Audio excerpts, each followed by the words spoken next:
जय श्री श्याम सभी श्याम प्रेमियों को। कैसे हैं आप सभी? आशा करती हूँ बांके बिहारी जी की कृपा से आप सभी कुशल मंगल होंगे। आज मैं जो आपको कहानी सुनाने आई हूँ उसका शीर्षक है ईमानदारी का फल। बहुत समय पहले की बात है। एक बार एक राजा के मन में विचार आया कि आज नगर भ्रमण के लिए निकला जाए। तो वो शाम के वक्त नगर में घूमने के लिए निकलते हैं। देखते हैं एक किसान खेत में काम कर रहा है। सारे दिन काम कर करके बिल्कुल पसीने में तरबतर हुए जा रहा है। तो उससे किसान के पास जाकर पूछते हैं, राजा साहब कि तुम सारे दिन में कितना पैसा कमा लेते हो, क्या मतलब तुम्हारी कमाई है? तो वो राजा से कहता है कि राजा साहब, मेरे को एक दिन में एक स्वर्ण मुद्रा के बराबर में, एक सिक्के के बराबर पैसा कमा लेता हूँ। राजा ने फिर प्रश्न किया कि तुम इसका करते क्या हो? उसने बोला, महाराज, मैं सिक्के के 4 हिस्से, अपनी कमाई के 4 हिस्से करता हूँ। पहले हिस्से को मैं अपने ऊपर खर्च करता हूँ, उसको मैं खा लेता हूँ। दूसरा हिस्सा मैं उधार दे देता हूँ। तीसरे हिस्से से मैं ब्याज चुकाता हूँ और चौथे हिस्से को मैं कुएं में डाल देता हूँ। राजा बोले, क्या कह रहे हो? मेरे तो कुछ समझ में नहीं आ रहा। पहेलियाँ नहीं बुझाओ, मुझे सही सही बताओ कि तुम कहना क्या चाहते हो, क्या करते हो? तो बोला, महाराज, मैंने बताया आपको, मैं सिक्के के अपनी कमाई के 4 हिस्से करता हूँ। अर्थात कि मैं पहले हिस्से को, जैसे एक सिक्के की 100 रुपये हुए तो मैं 25 रुपये को अपने ऊपर खर्च करता हूँ। अर्थात मैं अपनी और पत्नी के ऊपर खर्च करता हूँ, अपना भरण पोषण करने में, खाने पीने में। दूसरा हिस्सा, दूसरे 25% में अपने बच्चों पर खर्च करता हूँ। इसीलिए मैंने बोला कि मैं वो उधार दे रहा हूँ, क्योंकि मैं उनकी परवरिश पर खर्च कर रहा हूँ, जिससे कि बुढ़ापे में वो हमारा सहारा बन सकें। मैं उनको अच्छे संस्कार दे रहा हूँ, पढ़ा रहा हूँ, तो जिससे कि वो आगे हमारा सहारा बन सकें। वो उधार चुकता लौट कर हमारे पास हमारा धन वापस आए, उधार चुका दे रहा हूँ उनको। तीसरा 25% में ब्याज का चुकाता हूँ।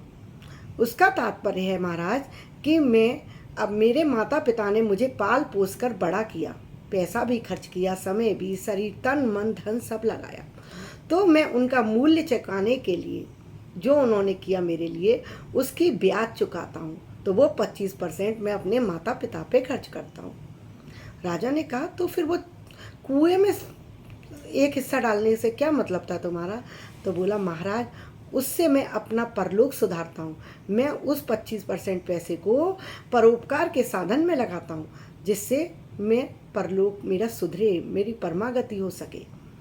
राजा उसके जवाब से बहुत प्रसन्न हुए, बहुत खुश हुए। राजा बोले, एक काम करो कि ये प्रश्न का उत्तर कोई भी तुमसे पूछने आए तो तुम उसको ये जवाब मत देना, इसको अपने तक ही सीमित रखना। जब तक तुम मेरा 100 बार मुंह ना देख लो, तुम ये जवाब किसी को बताना मत। दूसरे दिन दरबार लगा है। राजा ने सबसे पूछा यही प्रश्न कि ये बताओ कि ऐसे ऐसे एक किसान है, वो एक सोने का सिक्का कमाता है, वो इसको 4 हिस्से में बांटता है। पहला खुद पर खर्च करता है, दूसरा उधार देता है, तीसरा ब्याज पर देता है, चौथा कुएं में डाल देता है। इसका क्या मतलब है? इसको वर्णित करो अपने शब्दों में। लेकिन कोई भी नहीं इस पहेली को सुलझा पाया, कोई भी नहीं सामर्थ्य कर पाया सुलझाने में। राजा साहब के जो मंत्री थे, उनने दिमाग लगाया अपना कि कल राजा साहब शाम को नगर भ्रमण को गए थे, जरूर इनको कोई किसान मिला है। अब वो ढूंढने के लिए निकल गया, क्योंकि राजा साहब ने 2 दिन का समय दिया था कि अगर किसी ने जवाब दे दिया तो मैं उसको मुंह मांगा इनाम दूंगा। तो मंत्री ने सोचा, ये इनाम तो मुझे ही चाहिए।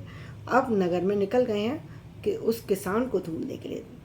उन्होंने बहुत लोगों से इस पहेली का जवाब पूछा, लेकिन कोई नहीं बता पा रहा था। जब वो उसी किसान के पास पहुंचे तो उन्होंने जवाब पूछा, तो वो किसान बोलता है, मुझे इसका जवाब तो मालूम है, लेकिन मैं आपको बता नहीं सकता, क्योंकि मैंने राजा साहब को वचन दिया है।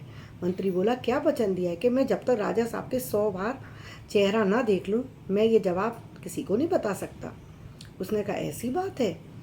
उसने अपने झूले में से, थैली में से, कमर में जो बंद रही थी मंत्री के, उसमें से स्वर्ण मुद्राएं 100 निकाली, क्योंकि उन स्वर्ण मुद्रा पे राजा का चेहरा बना हुआ था। उन्होंने पहली स्वर्ण मुद्रा दिखाकर कहा कि देखो, है इस पे राजा का चेहरा, तो एक बार इसको गिनो। इस तरीके से वो एक एक बार चेहरा दिखाते गए राजा साहब का, और 100 मुद्राएं किसान को दे दी।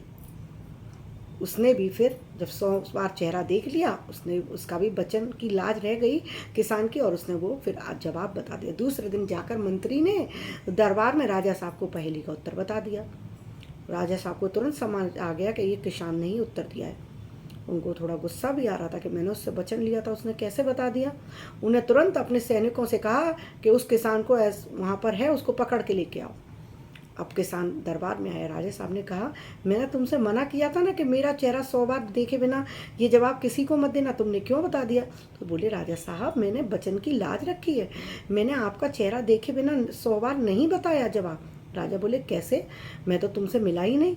तो वो किसान बोलता है, राजा साहब मंत्री ने मुझे एक एक सिक्के पर आपका चेहरा दिखाया, और जब वो 100 बार मैंने चेहरा आपका देख लिया तभी मैंने आपको आपका ये राज आप बताया मंत्री को। राजा उसके जवाब से फिर से बहुत प्रसन्न हुए और उसको 100 मुद्राएं दोबारा से दी। इस तरीके से एक किसान अपनी मेहनत के बल पर, ईमानदारी के बल पर, न्याय संगत सबके साथ जो व्यवहार करता था कि मुझे माता पिता की भी सेवा करनी है, बच्चों के लिए भी करना है, पत्नी के लिए भी करना है, परोपकार भी करना है, उसके बल पर वो आज ईमानदारी का इनाम का पात्र बनता है। तो इसी प्रकार इस कहानी से हमें ये शिक्षा मिलती है कि हमें अपने जीवन में हमेशा सही राह पर रहना चाहिए। यदि आप सही राह पर हैं, आप सही कर्म कर रहे हैं, तो परमात्मा आपकी मदद जरूर करेंगे, वो आपके साथ जरूर रहेंगे। यदि आप गलत कर्म कर रहे हैं तो परमात्मा कभी आपका संग नहीं देंगे। अभी आपको मेरी ये कथा कहानियाँ अच्छी लग रही हूँ तो कृपया मेरे चैनल पर बने रहिएगा, और हाथ जोड़ के निवेदन करती हूँ मेरे चैनल को लाइक और सब्सक्राइब जरूर कीजिएगा, और अपने सगे संबंधियों में भी मेरे वीडियोज को शेयर करना मत भूलिएगा, जिससे ये मोटिवेशनल स्टोरीज हैं, कथाएं, कहानियाँ, भक्तमाल कहानियाँ है ना, और एस्ट्रो टिप्स हैं, वो सभी तक पहुंच सके। अभी के लिए विदा लेती हूँ। राधे राधे।